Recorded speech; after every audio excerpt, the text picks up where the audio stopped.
A laptop screen flashes. An email subject line blinks. Ghost busting. Driver tracking tool. For 4 years, Uber tracked 1.2 million drivers without consent, costing $250 million in legal fees. Yet no one knew the tool was built to monitor drivers' every move until an engineer leaked it. The email, sent in 2019, revealed an internal system that collected real-time location data, even when apps were closed. This is the story of how Uber's ghost technology became a corporate secret, and the whistleblower who exposed it, a reporter at the Wall Street Journal. The message drops like a bomb. Uber tracked drivers even when the app was closed. A betrayal. A lie. A $10 million settlement.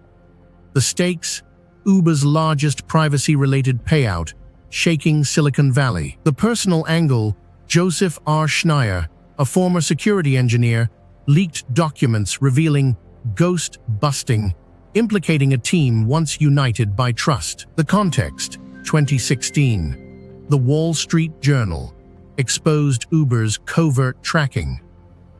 The dream began in 2009. Travis Kalanick and Garrett Camp met in San Francisco's Mission District, a neighborhood buzzing with startup energy. Kalanick, a seasoned entrepreneur, and Camp, a designer, shared a vision: disrupt the taxi industry with a ride-hailing app.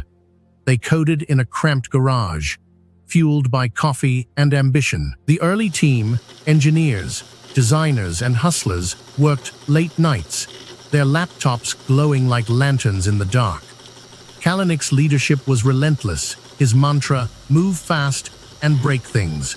The first breakthrough came in 2011, surge pricing. Dynamic algorithms raised fares during high demand, a radical idea that turned Uber into a global phenomenon. But the tool that would later become ghost busting was already in the works. Engineers debated its ethics, but Kalanick pushed forward. Data is power, he told them. We can't afford to be naive. The trust between founders and engineers frayed. The dream of disruption was fading into something darker. By 2014, Uber had exploded into 100 cities globally, its app glowing on smartphones from Sao Paulo to Singapore. Engineers in San Francisco's Mission District worked 18-hour days, their screens lit by the glow of code that would redefine urban mobility. The ghost-busting tool, born in a server room cluttered with empty coffee cups, was hailed as a breakthrough. We can track drivers even when the app is closed, one engineer boasted in a Slack message, and it's all for safety. The tool's logic was simple. By collecting GPS data during downtime, Uber could flag erratic driving patterns, predict maintenance needs, and even detect drivers who might be taking detours for personal errands. But the data wasn't just for operational insights, it was a gold mine. Internal memos from 2015 revealed the company was using the tool to map driver behavior, identifying high-performing drivers for incentives and flagging underperformers for retraining. Some engineers balked. "This feels like surveillance," one wrote in an anonymous forum, "not a service." Leadership dismissed the concerns. Travis Kalanick, ever the disruptor, argued, "If we don't collect it, someone else will, and they'll use it against us." The tool's code, buried deep in Uber's infrastructure, became a silent weapon. Meanwhile, Silicon Valley's ethos of move fast and break things seeped into Uber's DNA. Investors praised the data-driven approach, calling it the future of logistics. But as the tool expanded, so did the ethical gray areas. Engineers began to notice anomalies. Drivers in rural areas were tracked more aggressively than those in cities. The data wasn't neutral. It was a mirror reflecting Uber's hunger for control. And in the quiet corners of the company, the cracks in the dream team's trust started to widen. The leak ignited a firestorm. Schneier's documents, buried in Uber's labyrinthine codebase, revealed ghost busting, wasn't just a tool, it was a silent surveillance machine. Internal Slack messages from 2015 showed engineers debating its scope. "We're collecting location data even when the app is closed," one wrote. "This is a privacy nightmare." Another replied, "Kalanick wants it expanded. He says it's for driver accountability." The tool's logic was chillingly simple. By mapping drivers' movements outside rides, Uber could predict patterns, flag anomalies, and even detect drivers who might be taking detours for personal errands. But the data wasn't anonymized. It was a gold mine, and leadership knew it. When the Wall Street Journal published its November 2016 exposé, Uber's response was swift and dismissive. In a memo to employees, Kalanick called the report a distortion of facts, insisting the data was aggregated and anonymized, and used solely for operational insights. But the lawsuit filed in California Superior Court by the Rosen law firm painted a different picture. Joshua Rosen, leading the case, argued Uber had violated CCPA by failing to disclose the tracking, deceiving drivers about their privacy rights. The class action suit, filed in 2016, accused the company of deceptive practices, demanding $10 million in damages. Internally, Uber's legal team scrambled. Emails from 2016 show executives wrestling with the fallout. "We need to contain this," one read. "If we admit the tool exists, it's a PR disaster." Yet their own review confirmed ghost busting was real. Engineers, meanwhile, were torn. Some feared retaliation. Others felt complicit. One anonymous memo leaked to Recode read, "We built this to help, not harm, but now we're the villains." The cracks in Uber's empire had deepened.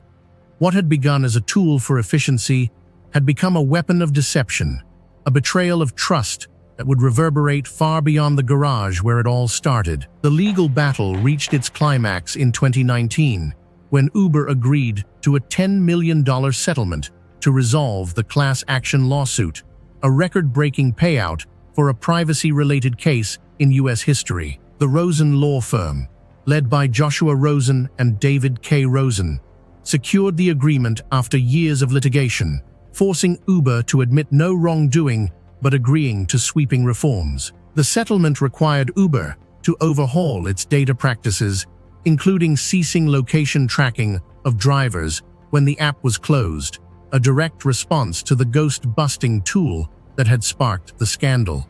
Yet the agreement stopped short of addressing broader corporate culture issues, leaving critics to argue that Uber's leadership had prioritized profit over transparency. Internal emails from 2016 revealed executives debating how to contain the fallout.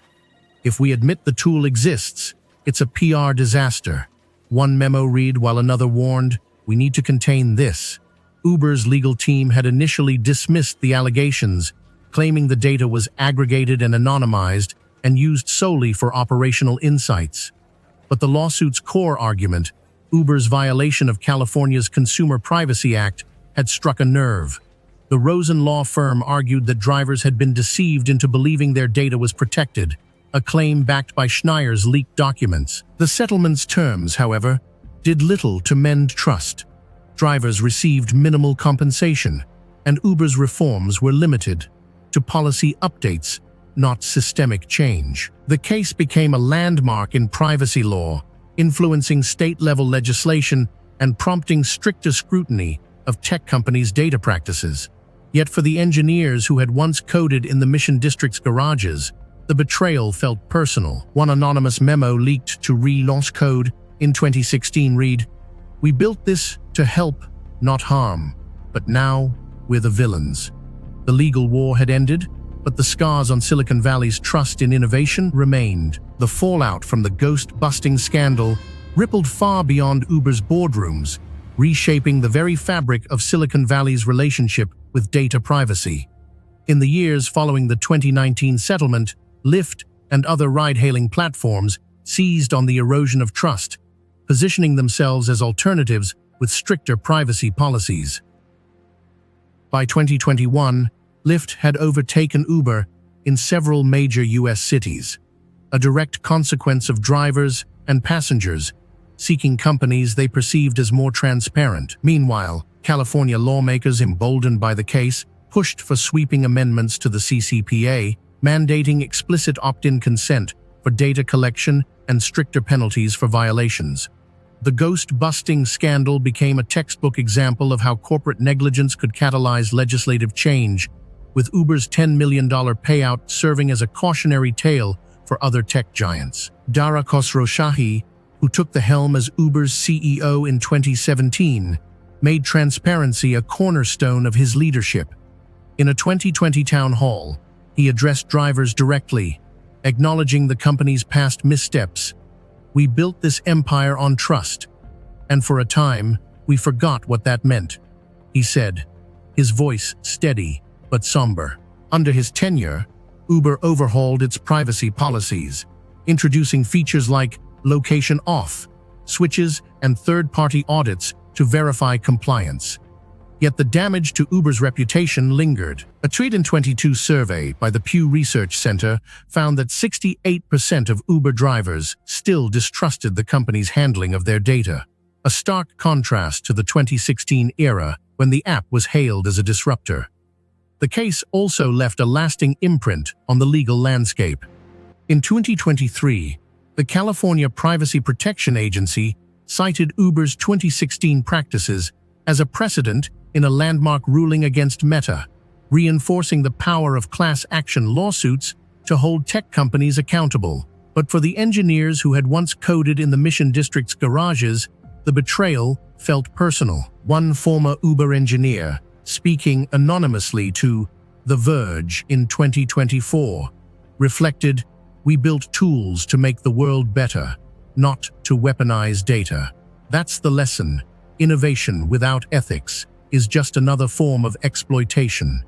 As Silicon Valley raced toward the future, the ghost-busting scandal remained a ghost of its own, a reminder that trust, once broken, is the hardest thing to rebuild.